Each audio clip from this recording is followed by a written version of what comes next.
Welcome to Conversations from the Edge of Consciousness. I'm your host, Christine Madera. For me, and possibly for you, the inner world of consciousness has always been much more real and way more fun than the so-called real material world.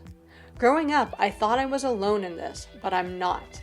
There are a lot of us, and far too many have no one to talk to who shares this experience. I've been lucky to cultivate a community of friends who love to talk about the energies, ideas, and vibrations that are pushing the edges of our own consciousness, as well as our collective consciousness. In Conversations from the Edge, we share our conversations with you. Welcome to Conversations from the Edge. This is your host, Christine Madera, and I'm going to ask you to please excuse some of the sound quality of this interview for this podcast.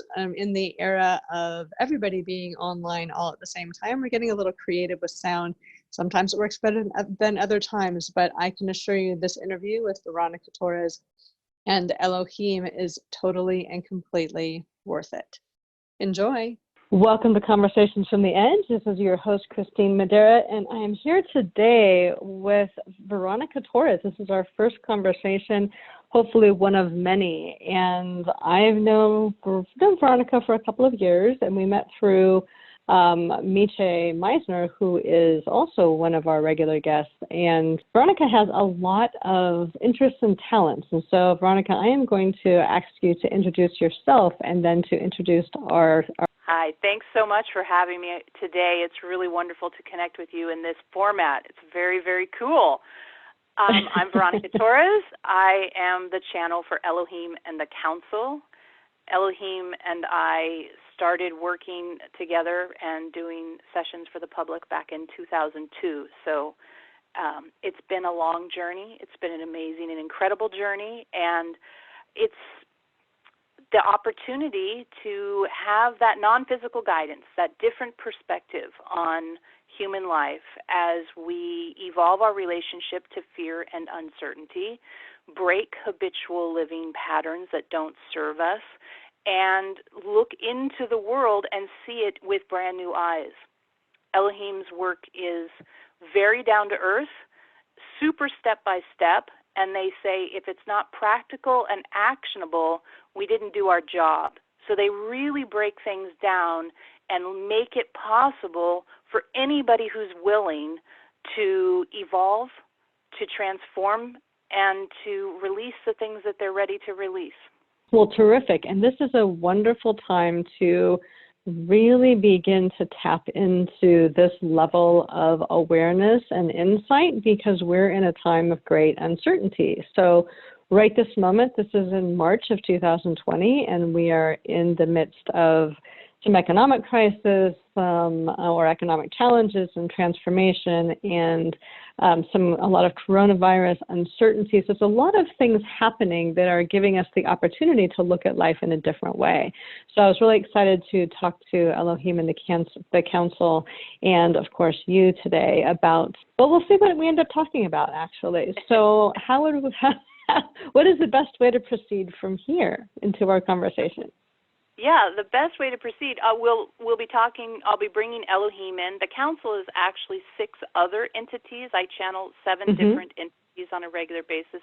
They all have their different perspectives on things and very, very distinct personalities. So today we'll just have Elohim. As far as I know, that's the only one that's pushing, that wants to talk. You never know, though. Okay. Every once in a while, the others will be like, wait, I have something to say. So we'll hold out the possibility for that, but most likely we'll just talk to Elohim. So what I'm going to do is just be quiet for a couple moments and invite them in. They're already really close, so it shouldn't take long. They like to talk to people. Good. Okay, hang on one second. I'll just be quiet for a second here. Oh, hello. Hello. Welcome. Hello. Yes. Apparently we're talking on the phone today. It's very interesting. Every time we come in, we never know where we're going to be, and we never know exactly how things are going to go, but we're on the phone, which is fun. We don't do that very often. Hello to you. Well, thank you. Hello to you as well. I'm so happy to have you here with us today. It's a powerful time to be having conversations about the opportunity to move with the transformation that's been presented to your planet by the very, very small, teeny tiny little thing called a virus, and the opportunity that has to shift and change pretty much all aspects of not only your local community and your personal life, but your entire planet facing the exact same challenge simultaneously. It's a very unique and powerful, powerful time for you to recognize the interconnectedness of your globe and the interconnectedness of your societies and your cultures, and also to recognize the places in you and in your systems that need a little bit more attention and, what would you call it, perhaps evolution. Yes, I think that's a wonderful word for it. So I do have things that I'm interested in asking about. However, if you have things that you would like to launch in on, if you've got something you would like to speak about, please feel free to lead the conversation. Well, go ahead and ask your questions, and then we'll see where it all leads. One question at a time, though. We're very not good at having a list. So we don't do lists very well because we move between the energetic of each item on the list. So pick the one and ask one, and then we'll go on from there. That works best, we have found. Okay, so actually I think the question that I'm going to ask is related to what you had just said, in that we are simultaneously on this planet moving as one, basically, from one experience of reality towards something else and something new. And so what are some of the things that could be helpful for us in this evolution? What are some of the things that need some evolution that we may not be paying as much attention to as we might need to? The fascinating thing about the Homo sapiens, the humans, is that they are all having an individuated experience, right? You're all unique. And that's been true forever. But here you have an opportunity to have a unique experience while rubbing up against what we call sandpaper. You know, whenever you have any sort of baggage or static or habit or challenge that you're trying to evolve in the midst of, we refer to that as sandpaper. So humans have all been having unique experiences all across your globe for a long, long time, many, many of your years. Now, the unique thing that's happening is that you're each having an individuated experience against the same sandpaper in a very noisy, survival instinct, noisy way, all at the same time. And so this is, you might say, well, we have that every day because everybody needs to eat or needs to have shelter or whatever. Yes, that's true. However, this virus is rubbing up against all social economic levels simultaneously. Right? It's not like, you know, a big fence and a moat with alligators necessarily keeps you safe from this sandpaper, right? So there's this thing that more than ever before, your whole world, your entire planet is united in the evolutionary opportunity. And, of course, because of that, you're having a unique, you know, everyone's got a unique way they're interacting with it. Some people are saying it's not real. Some people are saying it doesn't matter. Some people are saying who cares. Other people are freaking out and running around like chickens with their heads cut off. Other people are trying to keep their cool. You know, everybody's having a different experience about the same thing. Now, many light workers imagine that it would be alien life, right? Visitors from another world that would give you this sort of sandpaper. We find it very fascinating that rather than visitors from another world traveling across light years to come to your planet and having everybody go, oh, God, we're doing the same thing at the same time, it's actually the smallest little piece of nature, smallest little piece of nature that's doing that task of letting humanity all ask the same question at the same time or have the same self-inquiry at the same time. Yeah, and it's one of the oldest life forms on the planet. Exactly. You know, it's very, when you stand back, you know, we'll talk about the suffering. We'll talk about how to help people that are suffering. We're not discounting that at any level. But if you can take one little momentary step back and just say, whoa, no matter the tallest buildings, going to other or to the moon, you know, studying the stars, all the amazing things that Homo sapiens has pulled off thus far. One little virus jumped to one person and to the next person and to the next person and to the next person. Yes. It creates an energetic of a shifted perspective on reality that is fractal in nature, meaning it continues to unfold. All these shifts on what you have regarded as reality happen because of one teeny tiny little thing that's virally spreading throughout your world. And that shift, driven by the smallest thing, is actually a really powerful recognition of how small changes add up. You know, a lot of people think they have to make a big change in order for things to change in their lives. And the truth of the matter is small changes add up. And the virus is a perfect example of that. It's a small change, a small thing making a small change in one person that next thing you know is making a change for the whole planet. So you asked how you can support each other. And of course, there's all the practical ways, you know, the washing of the hands and the helping people get groceries and all those things. But clearly, with the community that you're gathering wants to hear about energetic ways to support each other. Yes. And that kind of helping people on that level, not necessarily the day-to-day practicalities of life, like do you have soap, but something else. Yeah. And the something else that we really feel that any person can help another person with, but especially people who regard themselves as light workers or consciousness students, or we're not sure what the current buzzword is for it, but we'll just say light workers.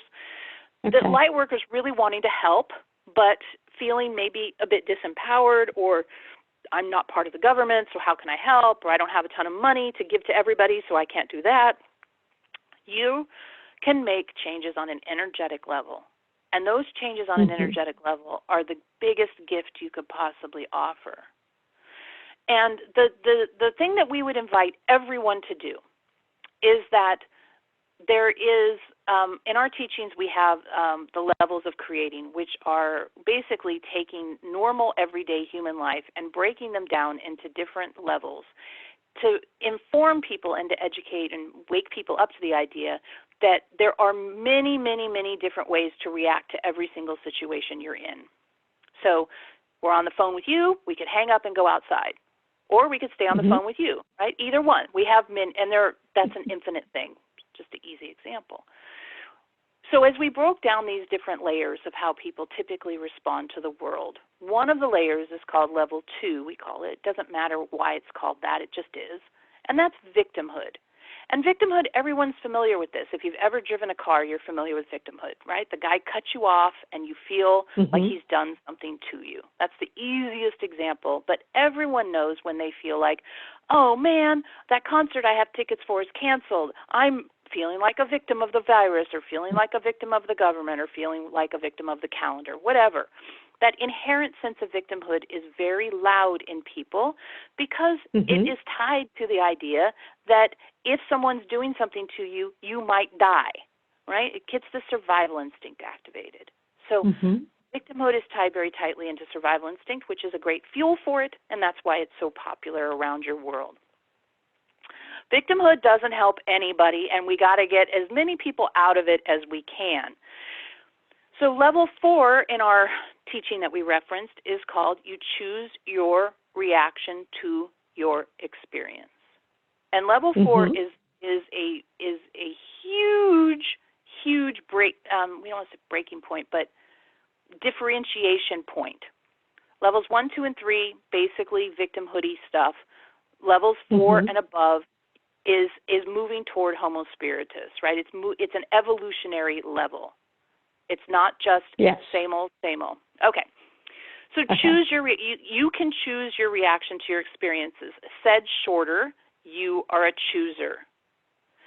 So the invitation for Lightworkers at this time is within your own self and within your families and within your communities.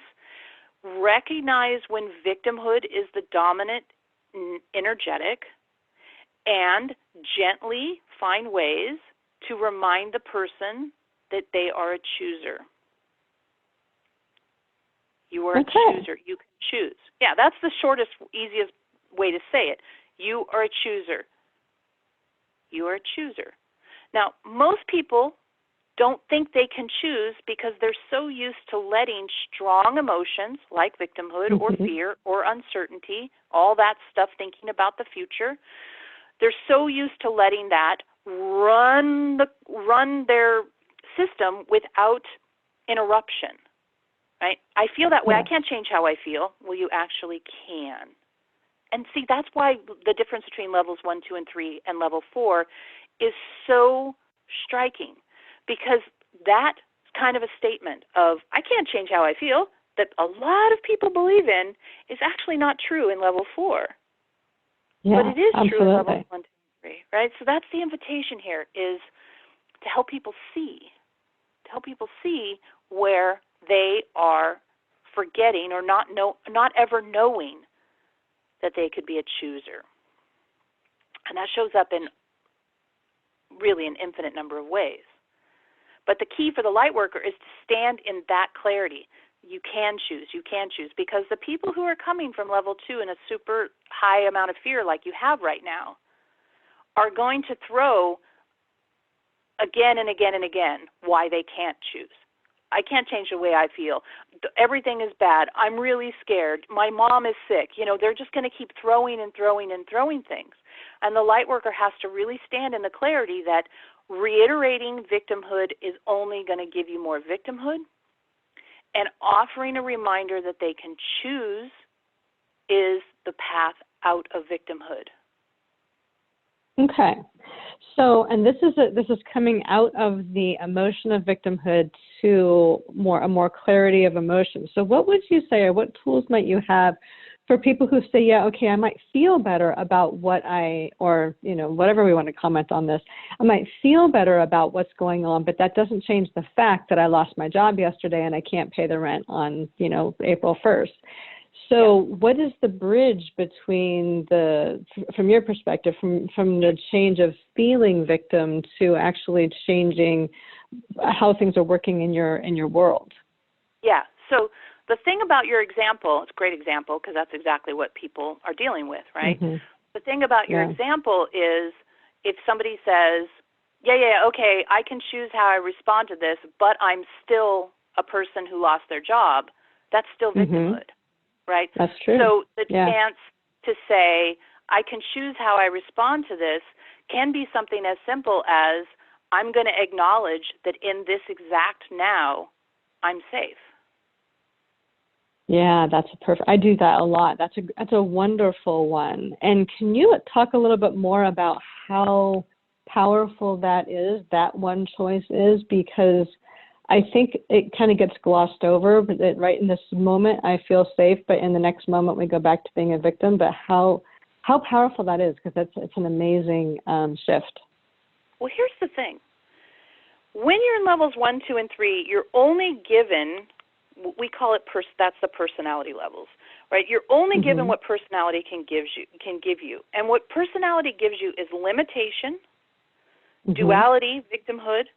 It gives you the sense that you've got to always be thinking about the future to protect yourself somehow. It gives you this sense of being constricted and limited and not having options. We're saying the same thing over and over again because some words work better for other people, right? But let's just use the word limited. Personality, levels 1, 2, and 3 only give you limitation. So victimhood only gives you more victimhood. Yeah? When you start to move out of personality into what we call awareness, as you start to move toward Homo Spiritus, as you start that personal evolutionary process, any time you can spend in levels 4 and beyond, but we're focusing on level 4 in this call, anytime you can spend on that, you are extracting yourself from that sense of limitation. And you're giving yourself the potential to be in the field of infinite possibilities. All of those are big words that really straighten down to this. Go back to your guy. I lost my job. Right now I'm safe. Okay, fine, right now I'm safe, but. Once you get to but, you go back to level 2, you go back to personality, you go back to limitation.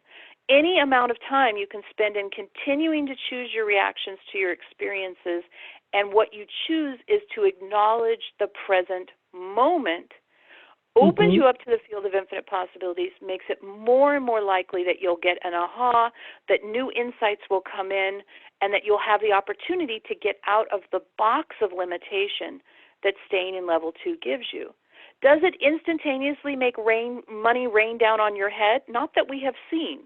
However, energetically, it opens the door to all kinds of opportunities that being in level 2 will never give you access to. And the more you invest in choosing and choosing and choosing your reactions to your experiences, the better and stronger that muscle, we call it a muscle, it's not really a muscle, but energetically it is a muscle, that muscle gets, so that you can steadily, we say you wake up in the morning as a chooser, knowing that even with all the pressure surrounding you, you can still choose to say, what is true now? What is actually true in this moment? You can catch yourself thinking about the future and choose to be present instead. You can catch yourself revisiting the past and choose to be present instead. You can see people freaking out and choose to stay calm. Even if you share their concerns, you can process those concerns not driven by adrenaline, not driven by survival instinct. And that, every single time you do that, is a gift to the entire universe, not to speak about only your planet. It's a gift to the universe energetically. And right now in your planet, it's like offering such a balm energetically. If we could get a bunch of people to be in level 4, it would make a huge difference. Because we don't even have to say like it makes the virus stop. It's not that. We're not talking about that. What it does is it decreases the stress level. It decreases the collective stress level. It decreases the collective or the individual stress level. And decreased stress levels mean people make better, smarter, wiser, more informed by the field of infinite possibilities, choices and decisions, take clearer action, help their loved ones stay calmer and more centered. And that is another kind of virus. That spreads as well. Yeah. Veronica was and that's at the grocery store. Oh, sorry. We'll just tell you this quick story so we don't forget. Go ahead. Veronica was at the grocery store, and the grocery clerk, this was 3 weeks ago, she asked the grocery clerk, how are people doing? And she said, well, this morning the people that came in, they were all freaked out, and they were all wearing masks, and, they were buying so much stuff, and it was really nerve-wracking. And in the evenings, you get a whole different group of people that are acting completely different. But right now, it's pretty good. And Veronica was like, okay. And she gave the grocery store clerk basically you can be a chooser tool. You can do what is true now. You can be really present. And the grocery clerk was like, I like that. I'm going to tell other people that. Good. And that's the checker at the grocery store. Yeah, that's and that's the kind of virus. That's a vector. That's the kind of virus we need to spread. And I just wanted to reiterate, for the spiritual community, which tends to be who I speak to and who I interact with, that it can feel really paralyzing when you feel like there's nothing you can do, especially if you're locked in your house for 3 weeks like Veronica is.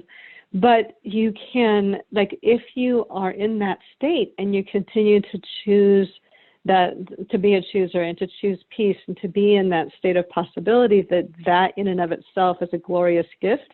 And that if we can all spend more time in that during this time, even if we're not going out and doing things in the community, to maybe redouble our time that we spend in that kind of meditation or that kind of orientation within ourselves, and spread that as part of our practice during this time, and understand how powerful that is. Because sometimes it can feel like, all I'm doing is sitting in my meditation chair. I'm not really doing anything. And it's easy to lose sight of how powerful it is to be that center of peace or to be the calm in the storm, even if you're sitting alone in your room in meditation.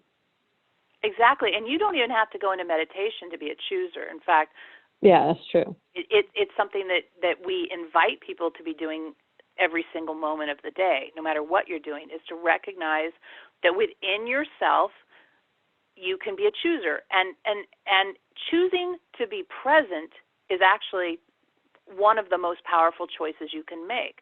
So what someone could do right now that's like, okay, just give me the bare bones. I'm stressed out. I don't have, I can't do anything barely at all. What can I do? Here's what you can do. Every single time you notice your thoughts going into the future, notice something about the present now. Notice the carpet under your feet. Notice the view out the window, right? It doesn't matter. Just pick something right now that you can perceive to anchor yourself in the present. As you anchor yourself in the present, you open up your access to the field of infinite possibilities, making room for ahas, insights, new ideas, clarities, what we call choiceless choices, meaning you don't need another option. The one option you've got is so unmistakably, absolutely clear that that's the next action to take. That's all you need.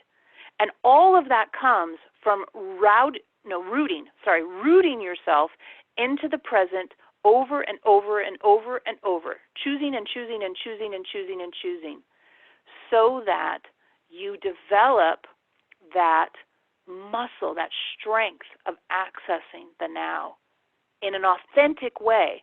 Not, well, I'm here, but I'm actually thinking about, 3 weeks from now. Or I'm here, but I'm worried about China or Italy, right? No. Right. Practice bringing yourself back. While you're brushing your teeth, while you're doing the dishes, while you're on the computer, see if you can stay present. And the more you build that muscle, the more you solidify level 4, the more you'll be an energetic leader emanating an option to people who are stuck in level 2 victimhood. And that does not need you to be out in the world to have an effect. Perfect. Now, it's my perspective. This is just something that's been rolling around with me that, I know for myself and what I've noticed in people is that we tend to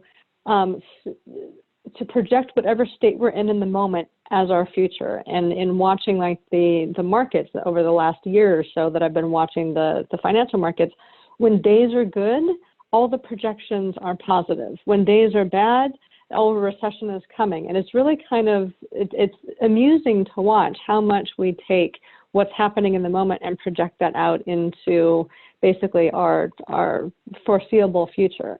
And so when you say to come, to when you've noticed yourself coming into the future, to come into the present, when we're in that present moment state, like for me, my perspective of this or my experience of this is when we're in that present moment, I'm okay state, we are still creating the future, but we're not projecting that outward. We're really just holding that energy, and that's leading us forward into more and more of being in an okay state. So it's like we're still creating the future from that state. We're just not, we aren't really good at projecting being that happy and positive and safe into the future. That's not really a personality trait. That personality is what really projects, and we tend to be unsafe in that. But is it true that while we are in that more expanded aware state, that we're creating our future even from that state of now, in that state of being and feeling safe and knowing that we're having the options that we need to move forward? Well, there's a couple things about this. One, the choices you make in this now open you to the next now. Like we said earlier, you stay on the phone, you get off the phone. That changes the next now very, very drastically. So you create your reality, if people like that term. You create your reality by the choices you're making in this now. And so if your choice to this now is to be worried about the future, you tend to end up having a lot of worried about the future, right? Because even if the next now is safe, you're still having the projection of the following nows to be awful. Yeah. See, that overlays. So coming into the present and feeling a sense of connected to this present now and recognizing what's actually going on in this present now. And let's say you're able to find that oasis of peace within you that says, this present now, I'm not having to be challenged by the survival instinct, if I'm honest with myself, right? The tendency is then to allow personality to grab a hold of that sense of serenity and make projections about it and make assumptions about it. And then you're just in the future again. So it's like Okay. you said, coming into that peaceful place and then knowing that you'll be okay in the future. The knowing you'll be okay in the future is just reassuring personality, and it's actually not the most powerful way to be. Oh, interesting. Because, okay. Yeah, the truth of it is this is a very weird thing to say to people who have survival instincts, we understand, but part of our work is evolving your relationship to the survival instinct. So the survival instinct is super handy if you step in front of a bus. Right? We're not trying to discount how powerful the survival instinct is. But if the survival instinct is constantly what is driving your life, you end up living from one, I need reassurance, to another, I need reassurance, to another, I need reassurance. Even if you're pretty peaceful, you're still going, make sure I feel like it's going to be okay tomorrow. Even if I feel like it's okay today, make sure I feel like it's going to be okay tomorrow. And that only gets you so far on the evolutionary journey. That's true. True. In our work, we referenced it earlier, it gets you to level 6. Level 6 is what trigger? Like, I'm not triggered by life. And it's usually what Lightworkers are really striving for, this sense of, oh, God, I'm peaceful no matter what's going on. Hey, that is an incredible thing to get to. Let's not discount that at all. Not at all. But it's not the end of the road. It's only a way station on the journey of evolution into Homo Spiritus. In fact, it's actually the pinnacle of Homo sapiens, is to have the fear that runs every Homo sapien be something less affecting of you, less impactful to you. That's the pinnacle of Homo sapiens, and it's great when you get there. Trust us. We worked for a lot of years to help people get to level 6. Thank you very much, Veronica and Elohim. You can catch the rest of our conversation on our next episode, where we really dive more deeply into the journey between Homo sapien and Homo spiritus. In the meantime, you can also find more about Veronica and Elohim at her Facebook group, Connect with Elohim Facebook group, which is under Facebook groups, Connect with Elohim, one word, Eloheim as Elohim. You can also find that link on our conversationsfromtheedge.net Facebook page. You will also find on that page the Elohim.com site, where you can find lots of free videos and all kinds of interesting ways to dive deeper into this. That is Elohim.com, Eloheim.com, and that will also be on the conversationsfromtheedge.net website, as well as 2 kinds of cards. People have angel cards, that kind of thing. So there's 2 card decks that help you to learn how to create your reality using the teachings of Elohim, and those 2 links will be on the conversationsfromtheedge.net page with any of the bio information about Veronica. All right, we'll catch you on our next conversation, where we go into the difference between Homo sapien and our journey from there into Homo spiritus. I will see you there. This is your host, Christine Madera. I hope you've enjoyed this conversation from the edge of consciousness. You can find all our conversations at conversationsfromtheedge.net. You'll also find links to schedule a private conversation with me or any of my friends, as well as tools to help you expand your own consciousness and explore what's possible for you outside the boundaries of your current perceptions. Feel free to use this podcast to start your own conversation by sharing it with friends, on social media, in your blog, or even in your own podcast. And as always, live the adventure of pushing your own edge. It's the most amazing adventure there is.